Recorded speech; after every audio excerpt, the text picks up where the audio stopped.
Hey everyone, how are you doing? Just wanted to come on here for a minute and chat with you and talk to you about some things that I think you should be aware of. And what we're going to talk about today is our food pyramid and the food guidelines. Have you ever heard of the food pyramid? I'm sure a lot of you have. But who decides this food pyramid? Who decides what we're going to eat? What's going to be on the top? What's going to be in the middle? What's going to be on the bottom? What should we eat more of? What should we eat less of? Well, there's a supposedly independent scientific committee that makes those decisions based on reports that they do based on research, very in-depth research. And then after that, this report goes to the Department of Health and Human Services and the U.S. Department of Agriculture. And once they finalize those guidelines, they then send it to Congress. And for those of you who know that I used to work on Capitol Hill, I kind of know how this stuff goes. But there's a little twist to it. If you have paid attention to the food pyramid, you should notice that the original food pyramid used to have a recommendation for eating more plant-based foods than meat products. And all of a sudden it switched. If you look at the new guidelines, the new food pyramid actually recommends that we eat meat, dairy, and all those other products more than we should eat plant-based foods. Now, there is a little disclaimer at the bottom that says that you should have less than 10% of saturated fats, which is kind of hard to do when you're recommending all those products at the top and having more of those. So it's kind of an upside down pyramid that you're looking at right now, whereas before it was a regular pyramid, and you could see that the recommendation was to have your sources coming more from plant-based foods than from meats. Well, that pyramid has actually flipped over the years. So it wasn't just one way and then another way. No, it has flipped over the years. And it has done so based on what people on the scientific committees have decided, and based on who they get paid by. Yes, it's all a game. And it's confusing because the American Cardiology Association just came out with their own report that said that they recommend that you eat more plant-based food because, as we know, heart disease is still the number one killer in the United States. They have finally caught on and finally decided that they're going to listen to those who have evidence, to the researchers and to the science, to the practice-based and the scientific evidence to show that has clearly shown that if you eat more plant-based food, if you lead a more plant-based lifestyle, your risk for heart disease is much more reduced. All right? I am not saying that people who are plant-based do not get heart attacks, do not have strokes, but the risk is dramatically reduced when you have a plant-based diet. Now, this is important because heart disease is still the number one killer in the United States. And it hasn't changed for decades. Do you know that a few years ago, there was a study that was done that showed that every year, cancer and heart disease account for more deaths annually than in the entire military of the United States. I'm talking about from 1775 until, I want to believe the study was done until 2000 something. So it wasn't that long ago, all right? Imagine that more people die of heart disease and cancer than people who died in the entire military of the United States. And we've been in a few wars. That's something that should stop you in your tracks. So when we talk about the food pyramid, that's not a small thing. And when we're recommending what people should eat, we have to go back and figure out, why are people dying? What are the underlying factors?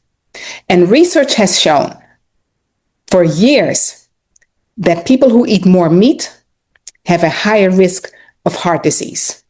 There is no question about it. There's no arguing about it. I don't care what anybody says. That's what the science says. The evidence is there.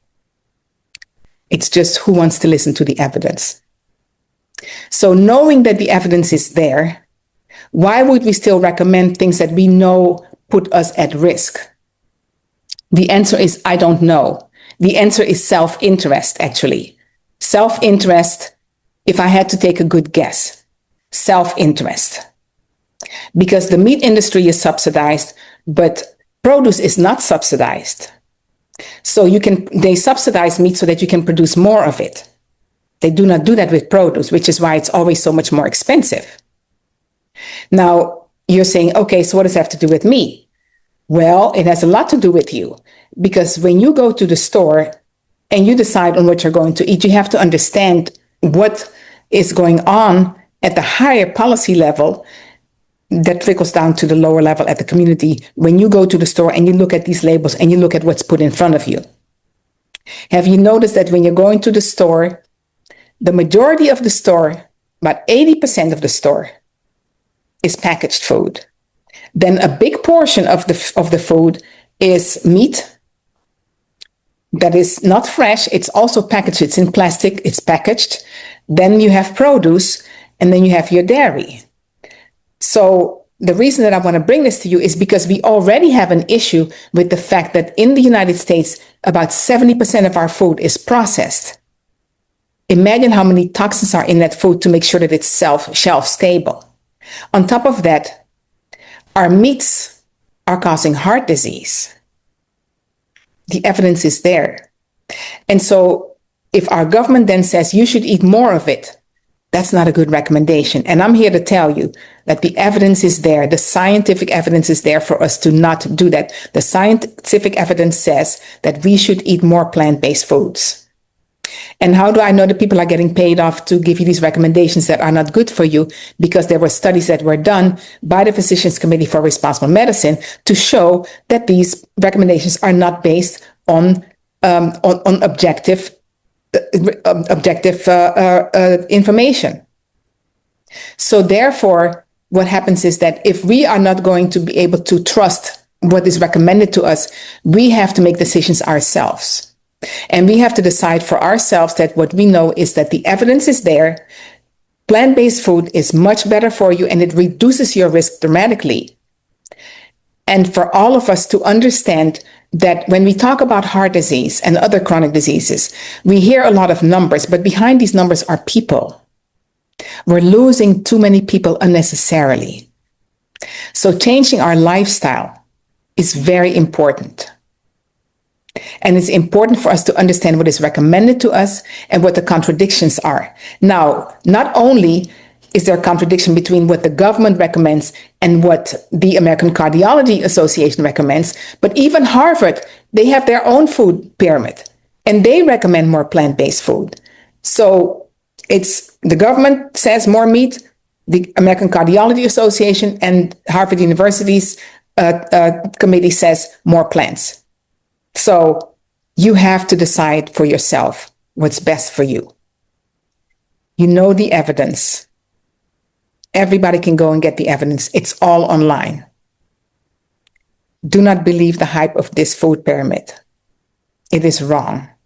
The evidence shows that a plant-based lifestyle is a much better choice. So I'm here to empower you to take better care of yourself and focus on a whole food plant-based lifestyle that includes things that are not so processed.